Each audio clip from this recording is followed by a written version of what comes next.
Hello, Caviar Dreamers. Caviar Dreamers, little caviar yachters and boaters. I'm so excited. We have on Hannah Ferrier. We do, from Below Deck Mediterranean. Yes, and also her podcast, yes, which is what she is doing now, which is amazing. She devoted her life, really. And then she lived it out in a reality series, and I was very upset the way it ended, truthfully. And I think a lot of people were upset, but we're going to talk about it. But I just want to know, how did she get into it? What was it like? How hard was it having a job like that? Whilst you're being filmed. Yeah, whilst you're being filmed, because it's just like, I obviously am on a reality, not obviously, but I'm on a reality series, and it films my real life. It films me doing some work, but not my work. It's more about interactions with my friends and my peers. But it does take away from work at times, because it is very hard to, like, when we have deadlines and projects and things we have to do, prepare for, and you are scheduled to do like a scene, there's a party, there's a this. It does mean you have to work around stuff. It is a little tough. It's not easy. So I can't imagine how it would be to be filmed 24 hours a day, interacting with colleagues and coworkers, because that is hard. Like, I would imagine you feel so pulled in so many directions, because you're doing your real job, but then the producers are asking you to do things also. I know. I think it's very hard. So I'm very interested to speak to her. She has a young child. She does, and she's set up an amazing company now, Ocean International, which helps people into a yachting career. So, it starts them, it gives them like a little starter course. You could go on there, look things up, see if it's something for you, because I'm sure she's going to tell us it looks very glamorous, but the reality is it's hard work, but it pays off. You get to see the world. Yes, I think that's so great. And I want to know, what are the hours really? I mean, you watch Below Deck, but I don't think is it really realistic. It doesn't give you everything. And by the way, people, it's very expensive to charter your own yacht. It just is not an inexpensive vacation. Yeah, and Hannah wasn't on like little charters. These were like super yachts. Yes. So I'm very excited to speak to her. Hi, Hannah. So everybody, Hannah Ferrier is here. I gave you a great intro. So many amazing things, because we never really got to meet in person. Never got to meet you. Never BravoCon. We didn't get to meet then.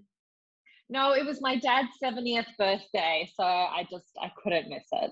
No, that is much more important. Yeah. It is. family events are much more important. But I'm so happy we get to see each other now.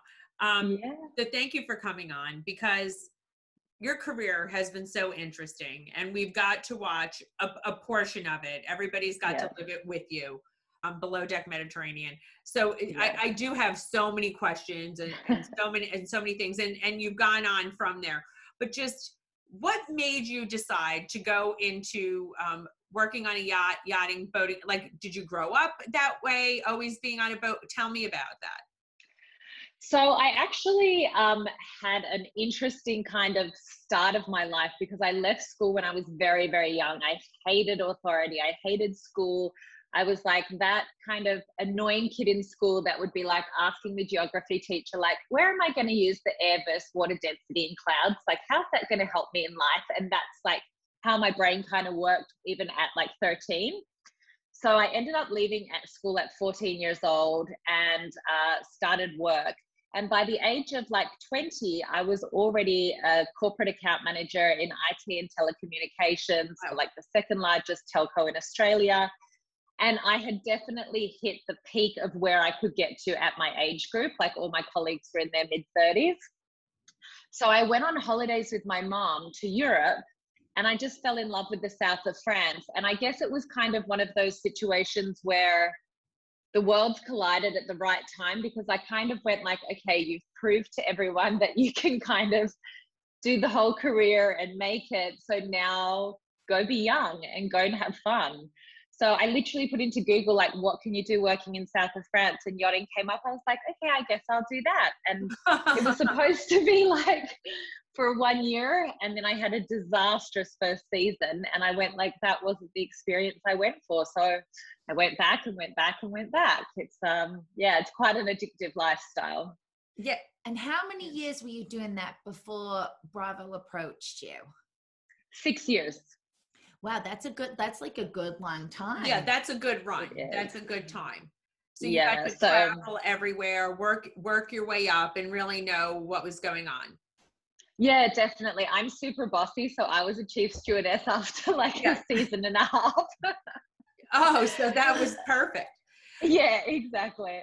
So tell me, when Bravo approached you, were you just like, you know what, I could do this job and do a reality series, it's no problem? But what had actually happened is I'd done like 6 years in the Mediterranean, and as spoiled as it sounds, I was like, I'm over like St Tropez, Cannes, Corsica. It's like we call it the milk run, and they're beautiful places, but they kind of just become very normal. So I actually went to the States and I joined a boat in Jacksonville, Florida, which was, yes.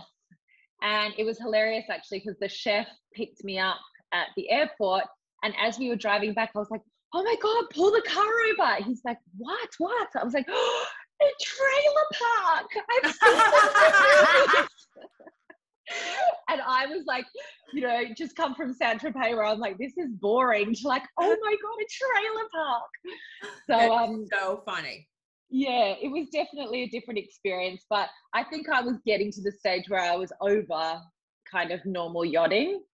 So I left that boat, and then me and the girls had the summer off in the Med, and we spent it like in Croatia and the Greek islands. And that's when I was interviewing with Bravo. So once again, it was kind of really good timing, because I was probably getting to the stage where I'm like, oh, I need something different. And, you know, pop 40 cameras on a boat, and that's different. So that is because it's still work though. They're filming you work. I mean, they have people doing these cruises. They're booking, they're chartering the yacht, and they're filming you actually do work, which is different than what they do on my show, because I do have a business, and I do still work, and I'm blessed that Lexi can run it and do everything else.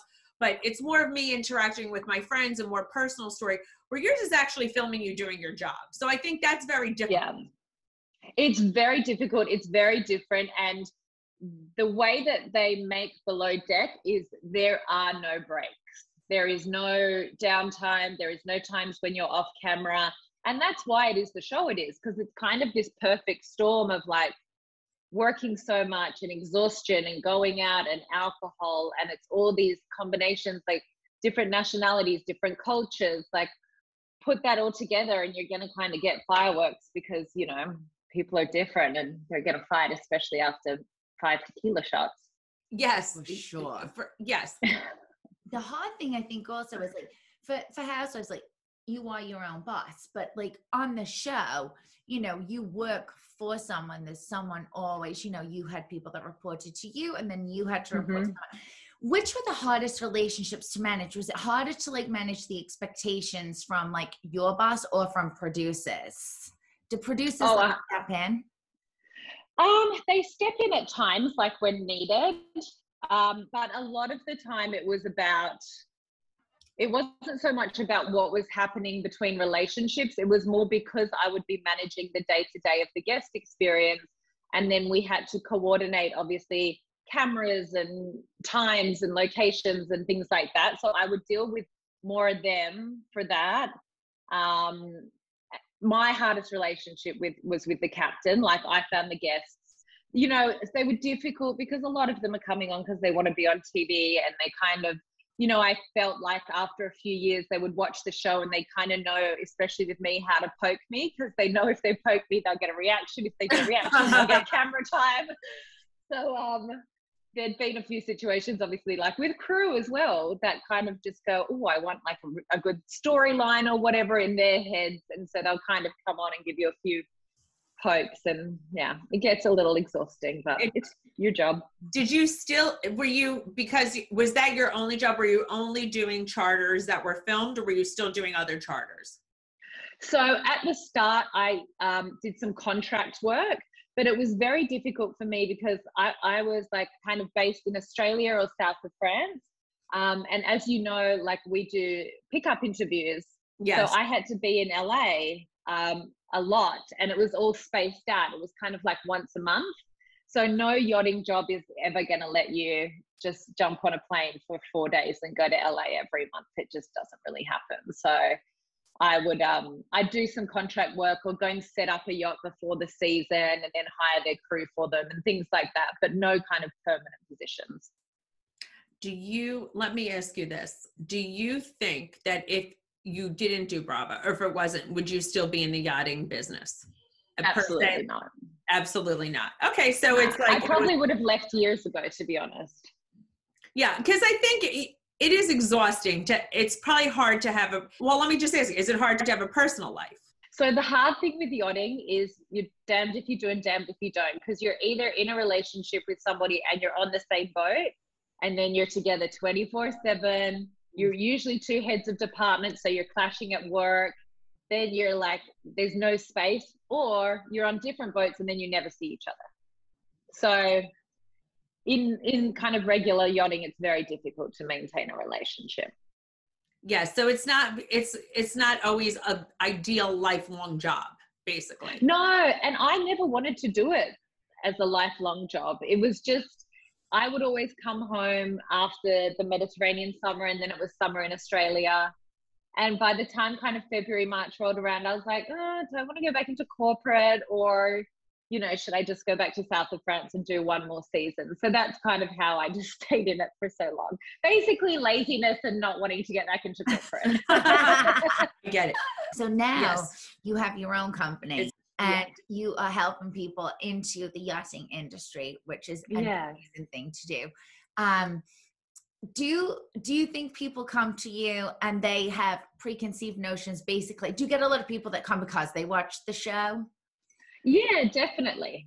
And I think it's kind of one of those situations where, you know, I was like 5-6 months pregnant when I started that company, and I'd obviously already left the show. So it was a way for me to stay involved in the yachting industry and, you know, kind of pass on my knowledge.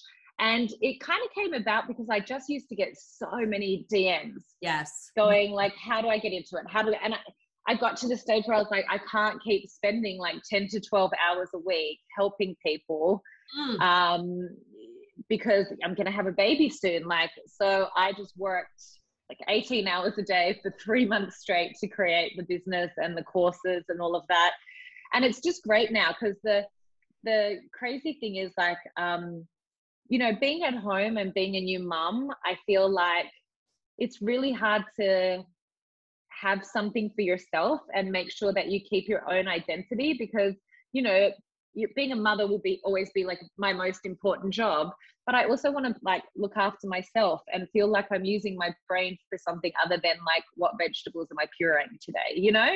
Yes. So it's almost like my students are gorgeous, and they're like, you know, to watch them go from how do I do this to like working on yachts and traveling and, you know, seeing photos of them in St Barts, and like, it's like, I feel like I give them a lot, but then what they give me and the satisfaction I get of like seeing these little, you know, birds fly off, it's like, it's so lovely, especially because I can stay home with my daughter and work, you know? Yeah, I think that's such a great transition, because I think you've done every facet of it. What qualifications do you think it takes, like, you know, a person to be on the yacht? Do you ever have like a student come or whatever and be like, this is not for you?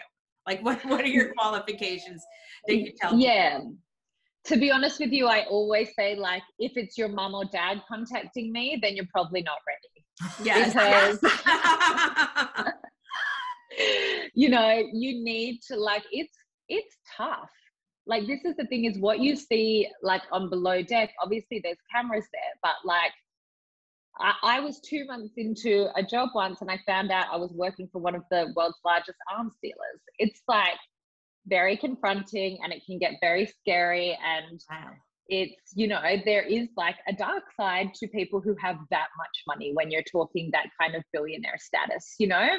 Of course. Like, some of them have not got it in the nicest ways, or, you know, in an ethical way or a moral way. So, because I feel like the thing is, especially with the news and being in the public, it's like you know, your Jeff Bezos and things like that. They started Amazon, so they're out there, but there are like a lot of rich people that nobody knows the names of because they don't want you to know the name of them, you know?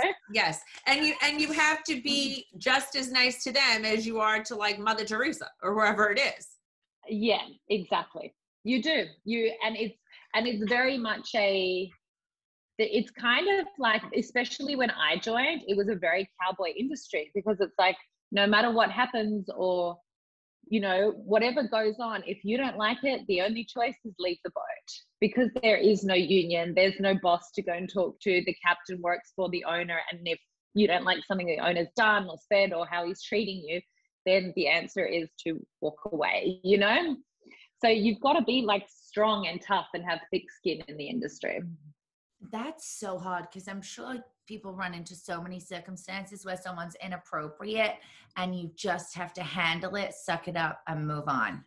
Yeah. Oh. And it is like, I left a boat one morning at like 6 a.m. because I was like, okay, there's nothing I can do. Captain's not going to back me. He's worked for the owner for 7 years. He's used to this. So I'm done. And that's scary as well, just like taking your bags and getting off the boat in some weird port where you don't speak the language, you don't know anyone. Oh, yes, I mean, that is funny. And it's like really, it's almost like every man for themselves. Yeah. Oh, definitely. Definitely. So yeah, no, I think it's an amazing industry, but you do need to have thick skin and you need to, and that's what I do with my students as well, is I'm very honest about what you're getting into, you know, like, if I check their Instagram and there's like a Bible verse in the bio, I'm like, hey, look, it's great that you have your beliefs and things like that, but this industry, you will deal with drugs, you'll deal with prostitutes, you'll deal with, you know, so if that's kind of not an environment that you're going to be comfortable in, then it's not for you. Because there are some lovely boats of like old English money, but they're few and far between, you know? Yeah. So a lot of like hardcore partying goes on in those boats. Yeah. Yes. And you funny. I never even, like, it's so funny. The dark side of yachting never even crossed my mind, but you're absolutely right. Like the cartel money and the crazy Russian money and wow. Yeah. I would, and I wouldn't even think of that. Yeah. So I feel like you just have to be able to know it's a job, turn off your, listen, everybody has a moral compass, whatever. And it doesn't go along with everything else, but you can't let it come into your work or it's not. And I understand that. Yeah. You've kind of got to be almost a little bit a step removed from yourself in some ways. Like you can't get sad or emotional about, you know, things you see, or like, I remember one boat I worked on, like it really affected me emotionally because the son, he was just so used to this life. It was like an 80 meter and he used to stay in his room. He was like 17 and he'd stay in his room till 7 o'clock every night playing video games. And I don't know why that really affected me emotionally, but I'm like, I'm so sad for you that we're like on this massive yacht in, you know, these gorgeous locations and your whole life, all you do is sit and play video games. Like it makes me, so that's the thing, is it's not even just, you know, the drugs and prostitutes and all that. It's like there are some people that they have all the money in the world, but they're just not fulfilled or not happy. Yeah. And that can mess with you as well a little bit mentally. No, of course. Yeah. It's like you feel sad for them and you see a lot of sad things. And I think it also shows you money obviously does not bring happiness and this beautiful lifestyle. You know, they have the same problems we all do. Yeah. That we all suffer with. Yeah. It was always a little bit different with charter boats because you could come on, they kind of, I guess, how much money you have to be able to afford 120,000 euros for a charter for a week, compared to how much money you need to have to own and run an 80-meter yacht. So that's 300 feet. It's a very different scale of wealth. Yes. And I always said the people that owned the actual yachts, I never worked on one yacht in my whole career where the owner was happier than the crew ever. Oh, well, that's that's sad. Isn't that is tragic. That is tragic. And I hear that a lot too. I know some people who have great wealth like that and their family has had a lot of great tragedy and a lot of great sadness. So and it's unfortunate. And it's also the person itself, I feel, because, you know, a lot of people, there's a lot to distract you in the day because you have bills to pay, you've got a job to go to, you have a boss to report to. When you take all that away and you actually just need to sit in yourself, especially the people that have gained their wealth in a not good way, you know, you've just got to sit in yourself, and then you've got to look at your core and go like, am I happy with myself as a person? Am I happy with how I've created this life? And a lot of the times the answer is no. And then it's already done, you know? No, that's true. We're getting very deep. I'm sorry. No, I like it. No, you know what? So I like it, and I think it's very interesting, and I like the introspectiveness because I think you've gained so much knowledge of life. It's just not about the boating. It's about so many things. Which is so interesting, and I think important. I will say this also about being on a reality series, because obviously we have that in common. You know, people always, a lot of people in my family who refuse to go on the show, pass it off to fluff and nonsense. But I always say it's a very big study in sociology, psychology, and the way people relate to it and the way people see different things. It's a pivotal point in your career and everything else, which, you know, hit home for me, which made me very sad. Which when you had left the show. Yeah. You know, and I felt, you know, everyone's like, well, rules are rules. Everybody was really, you know, very devastated about the way it had happened. Have your feelings changed at all towards, you know, have you, like, when you reflect back on it, you know, I know the way I feel about it, but tell me what was going through your head at that time. I know, like, I've watched your interviews on it. I've watched what you've said on Watch What Happens Live. I guess probably my biggest thing that I didn't like about the situation was I didn't like the words, like, I didn't like how it was handled for what it was. Yes. And it's something that has been aired on the show that I have anxiety. It is something that every person on that boat knew that I had anti-anxiety medication. Yes. So to me, it was like the coming down, like while I'm going to the bathroom to check if I'm flushing my drugs. I'm like, to me, I was just sitting there going like, why would I flush my anti-anxiety medication? If anything, I'm going to fucking need it after this, aren't I? Yes. And it's also to make it out like it was drugs. Yes. That's what I was so upset about. Yeah. To make it out like it was some illicit substance that wasn't prescribed to. That's what, you know, and that's what, that spin on it was very upsetting, to say the least. Yeah. And I also didn't like that it wasn't made very clear that there was a prescription on the box. I saw it. I saw the prescription. Yeah. Because that's a prescription box. That's a prescription box. Yeah. Like, and I know that, but everybody else might not. Yeah. And then if you turn it around, it says prescribed to Hannah Ferrier by this doctor on this date. And what I was going to look for is my doctor also gives me a physical letter, so that when I'm going through airports or things like that, if they ask for it, there's a letter from my doctor. So that's what I was going to look for. I wasn't going to look for the prescription because it was on the box. So it just saddened me as well. Obviously, after, you know, I had my partner at home. I was in a very different space mentally. You could probably see that watching the part of the season that I was in. A big thing for me that year was alcohol.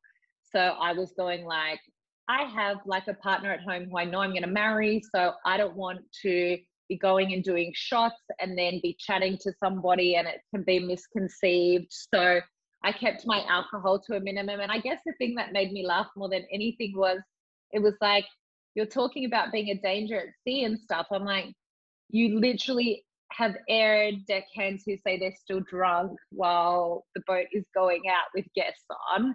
And this season is probably the safest I am at sea because I'm not drinking. Yes. And I'm probably the calmest. Yes, and people forgive drinking, and they don't look at drinking as like an issue and everything else. And I always find that very shocking because I don't drink alcohol only because, listen, I've written it in my book. My mother had an issue with drinking. And then when I tried to drink, I get a headache anyway, and I just don't like it. I don't like to feel out of control. but drinking really does affect you. So I mean, people give drinking such a pass, and then, you know, have something to say about everything else that's, you know, held to the same standard. You know, it's not held to, exactly, not held to the same standard, and that upsets I feel like as well, it's like, it was like, I got so frustrated in the reunion because they were going, if you take that, then you won't wake up if there's an emergency on board. And I'm like, if you take that as somebody who doesn't have anxiety, that's what it can do. But like when you have drugs that combat a mental health, it takes you down to the level of a normal person. Yes. It's not taking you below that. It's 5 milligrams. I'm gonna wake up. I can do my duties on board. It's fine. It's just leveling me out so that I don't have physical anxiety, you know? If anything, if there is an emergency, I'd much prefer me on a Valium than not, to be honest. I would be a lot calmer in getting things done, you know? It's funny because it's very uncharted territory also. Like, I have such feelings about this. Like, you are on a reality show and you do sign up to have your whole life. Yes. But when it comes to like personal medical information, that's where it's hard to reckon with, like, how much does it feel appropriate to add? Do you know what I mean? Like, because that is so personal. You saw a situation with Captain Lee on, I think it was season 1 or 2 with, I can't remember her name, but she had anti-anxiety medication. And he's like, have you got a prescription for that? She was like, yes. He's like, okay, go back to work. Yes. He handled it very differently. I didn't remember that. Yeah. So it could have been a like, you know, a chat in the office of Hannah, like, because the other thing as well is it's like you have to register. It's like, I get that. But also, please remember, I don't work on normal boats anymore. And you guys all know that. I haven't worked on normal boats for like 4.5 years, 5 years. So we're making a reality show. And to me, if I communicate things with production or with Sandy, then, you know, like, it's almost like, okay, yes, on a technicality, I did make a mistake and forget to log it. But you have, you know, it could have been a, make sure you don't do it again. Believe me, I understand completely. And everybody was upset. But I feel like, you know, it was probably, do you feel like you look back, you're like, this sucks, but it's like, fine, I'm out. I'm going back to my partner and I'm going to live my real life. Yeah, definitely. Like, I would have been done at the end of that season anyway, regardless of what had happened. You know, when they were filming the next season, I was giving birth. So yes, it was definitely, you know, my time to exit. The only thing I guess is it's just like we started Below Deck Mediterranean. You did. On a lot smaller budget than what they have now, in like these tiny little hotel rooms in the arse end of the Greek islands, with like no air conditioning in our interviews. And I've had the same EP, exec producer, the entire time. So it just, I feel like I did, you know, traveling back and forth from Australia to the States constantly. I feel like I put a lot into the show. It would have just been nice to kind of just leave on a nice note, you know? Yeah, I know. So tell us about your podcast. Yes. Also. I'm so excited. So the podcast came about, I guess, after, you know, I'd been fired from the show. And it was kind of just a way to keep up with, you know, the people who've followed me throughout the years, because, you know, you've got Instagram and things like that. But it started off with me finding like an old diary. And then it got to the stage where I was like, okay, I actually like can't keep going with these diary entries because I'm probably going to get like 15 people arrested. So then I just decided, like, okay, what are you passionate about and what, you know, people who listen to your podcast want to hear? And it turned into interviewing like amazing reality stars about their seasons, their lives, their brands, you know, reality TV in general. So it's just such a fun way to, I guess, keep in touch with the fans and also just keep like a little foot in the kind of reality TV world and be able to get to speak to cool people like you. Yes, no, it's fun. It's fun to podcast and things like that. And it's also, you get to do it, stay home with your daughter, you get to keep, and then you have your business, which is so good. But I love that, like, you were able to pivot and do a positive spin and you do everything in such a positive way. Yeah. Which is so good. It is, because I think as well, like, for me, I genuinely didn't feel like I had done anything wrong. So there was not a need to feel ashamed or like curl up and put my Instagram comments off and stuff. Yeah. So I was like, well, I'm just going to make the best of this situation and do something that I love and help people. Because my big thing as well with my business is like, I love helping people get from small towns to traveling the world, because I think traveling can just open up your mind, your whole life, you know? So I love being able to help people do that. And I get to stay home with Ava. So I know. Has Ava taken any trips yet? Well, our international borders have been shut for the past 2.5 years. True. You know what? You're right. I forgot they haven't opened yours yet. Yeah, right? I forgot about that. We're open. I think in like 3 days they open. Oh, okay. So I'm just in time for my honeymoon. Oh, good. Your honeymoon, you're going to do that, but where do you want to take? Where's Ava's first trip going to be? I think either Fiji or Thailand. Fiji, I love how much they love kids over there. So all the staff just like give them so much attention, and it's really cute. And it's a close flight from here. It's like 3 hours. But Thailand is very special to me. It's where I would go after filming every season. After every season before Below Deck, I would always go to Thailand. So yeah, one of those two. But then we have to take her to Scotland to meet Josh's family as well. So. Oh, I didn't know your husband is from Scotland. Yeah. Oh my God, that's amazing. I'm from England. Yeah. I grew up in England. Yeah. Actually, it's so funny because we were talking the other day about going in August, and I said, well, if I go to Europe, I have to go to south of France, like to see all my friends and things like that. Like one of my best friends is over there. And he goes, okay, well, I want you in Scotland the whole time. So how about you fly over earlier, and then I'll meet you in Scotland with Ava? I was like, yep, that's fine. Right, fine. He has not thought about the plane ride alone with a baby. Yes, I know. Oh my God, good for you. You're getting off the hook. Oh, yeah, so he's like, why does she want to book these flights so quickly? I'm like, get onto it. Perfect. You need it. You need to go and be with your friends. So everybody who comes on, we ask them these questions. Was you feel your big girl panty moment in your career? You know, before, below, whenever. Like you felt like, oh my God, this is my sink or swim moment. What am I going to do? Could have been like big, you know, people drowning, whatever. Tell me. No, see, that's the thing is because I was doing it season to season, I never really looked at yachting as like a long-term career. So it was definitely before the episode aired where I was getting fired and I was really pregnant, and I kind of had the choice then, you know, because it's not like my partner was putting any pressure on me or anything. He was like, you know, put your feet up and watch Netflix.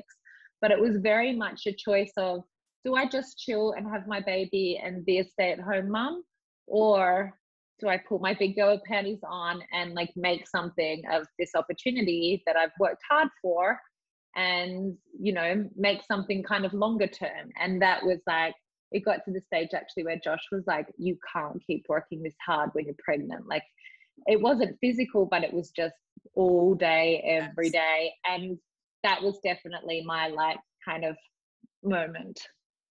Well, listen, that was a pivotal point, and that was a big girl, but you did a great thing, and you know, you're helping so many people. You create a great business.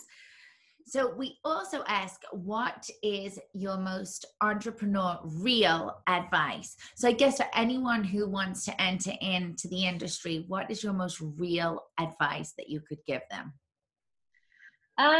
Is probably like, I always tell this to my students. I'm like, don't go and think that, like, for example, with yachting, don't go think you're going to be swanning around sipping champagne on a yacht, because it is a hard industry and you have to be tough and you have to be strong and you've got to work long hours and you've got to respect hierarchy. And even if your, you know, superiors doing something or saying something that you don't think is right, it doesn't matter, because it's just hierarchy. It's a yacht. But you can go. I remember one day I went from literally like carrying a lady of the night into her room because she was so drunk, and then the next day the guests left and we were on jet skis in the Amalfi Coast eating like crab legs and drinking champagne on the back of the yacht. So it is the highest of highs and the lowest of lows, but it is 1,000% worth it. Oh, that sounds so fun. I do want to ask you, like, how many hours do you have to work? So there's new hours of rest laws that have come in, but when I started, you were doing 18 hours a day. Oh my God, I would die on that little amount of sleep. I think I'd have a breakdown. Yeah. So is it like 18 hours a day, not even a day off till it's over? Like, so I did on one yacht, I did 18 hours a day for 154 days straight. Oh my God. That's big. I mean, I hope you got paid a fortune for that. Yeah, well, the good thing is even if you're not getting paid that well, you have no time to spend your money. So everything is saved. I know. Oh my God. And you must have, I mean, Jesus. That is crazy. That's crazy. Insane. That is so crazy. Hannah, I always say I'm successful because I'm 50% determined, 50% delusional. What do you think that you are? What are your percentages of anything? Like, I'm probably 50% fake it till you make it, 30% imposter syndrome, and 20% confident. Yes, I love it. I'm all about it. I get it. I get exactly what you're saying. Yeah, I'm all about the fake it till you make. That's the delusion. The fake it till you make. You know, in my head when I was little, I had no, I had no idea. You know, we'd have I always thought I was famous in my head. I was nuts. I walked into a room when I was little with my mother. You know. And I always thought, I must have thought I was on TV since I was like, But I love that. Well, no, that's the thing is like imposter syndrome's a big thing that people don't talk about. No, they don't, and I have it like every day. So I'm always just waiting for someone to go, psych, we're taking everything away from you. Yeah, I have that also. I wrote about it in my book. Okay. Yeah, no, and like but the crazy thing is like, so in Australia, our drinking age is like 18, and I left school when I was very young. And I was working in a cafe in the city, and kind of everyone else would always, you know, like I had friends a few years older than me, and they would like get a 6-pack of beer and like go and sneak around and things like that. And I would like put some heels on and go to like the best bars and restaurants in Sydney and be like sipping wine and champagne and things like that. I'm like, you were 15, go home. Yeah, yes. But it was that fake it till you make it. I'm like, if you walk in with enough confidence, then they don't really ask you anything, especially back then. I'm sure they're a lot better these days. No, same thing with me. I was out in nightclubs in New York City. I was 16, you know, hanging out with like men. It's like something's wrong here. But it was normal. It was normal. I mean, you know, 50, 40. I mean, when I was 16, I mean, that shit went on. Yeah, in England, the drinking age is 18. So by 14, like, if you look old enough, you're going to nightclubs. No one asked me for the ID. I had to fake my 18th birthday and pretend it was my 21st. Because all the doormen knew me so well for so many years. One of them I'd been out with on dates. So I had to lie. I know. I feel that way also. I mean, like, you probably feel like your life is a dream. How did I get here? How is this possible? I know what you're saying. Especially now because, you know, I think I've had a lot of like up and down relationships in the past. So to have like such a calming presence with Josh and to have my little girl and to just be really happy, like 95% of the time, you just like kind of pinch yourself, you know? Yes. Enjoy every moment because you deserve, no, it's true, but you deserve it all. You really do. I know the feeling. You feel like the rug's going to be ripped out and something, but don't. You know what? You deserve all the happiness. Enjoy that little angel. Well, Hannah, thank you so much for coming on. Everyone, where they could find you and where they could find the podcast. Yeah, I'm on Instagram at Hannah Ferrier 234 and at Hannah's podcast. And then the podcast is called The Reality You're Effed, and the company is Ocean International Training Academy if anyone wants to go and work on yachts. I think that's great. Thank you so much. I just love her. She's so beautiful. Beautiful, smart, been through a lot. I mean, just everything about her career is so interesting. So interesting. There's so many things you don't think about, the challenges of that career. I mean, when you think something pisses you off, you just can't leave. You have to relinquish an, percentage of control, but remain so self-controlled. Basically, yachting is a road career. Yeah. It's for pirates. Yeah. I mean, that's what it sounds like. No, meaning like, the standard rules don't apply. Yeah, for sure. Because especially if you're working for a family, everything else is basically, it's like everything else is puff off. Yeah, there's no calling HR in this situation. Yeah, there's no HR. So, but at the same time, the thought of jet skis, champagne, and crab's legs in the Amalfi Coast sounds fabulous. Yes. Especially when you're so young and that's the opportunity you have. Yes. I love the idea. Yeah, it just sounds, but everything, I love that she started business. Yes. She turned lemons into lemonade. Yes. And it's really very impressive. And a strong woman, we all love a strong woman. Well, it takes an incredible strength to turn, you know, a situation where all eyes are on you, but to see the positive and see all the press and say, screw this, I'm going to run with it and make something amazing here. Yes. And I love that she's so happy with little Ava and Josh, her family. So everybody, please follow Hannah Ferrier on Instagram. Listen to her podcast, Your Reality, You're Effed. I will be on there soon. That's right. The more. Yes. And I hope you guys enjoyed this episode because I sure as hell did. Yes. And new episodes every other Wednesday. We have amazing guests coming up. We do. So check the Instagram and you could submit questions for guests too. Yes. So we will see you guys soon. You can follow us at Caviar Dreams Tuna Fish Budget. Anywhere you find your podcast, Spotify, Amazon, Apple Podcasts, everywhere. Oh, I can't believe I didn't make her say June Hannah. Oh. That was like one of my favorite lines. Okay. You can make us say that when you're on her podcast. Yes, exactly. See you soon, Caviar Dreamers. Keep dreaming. dreaming.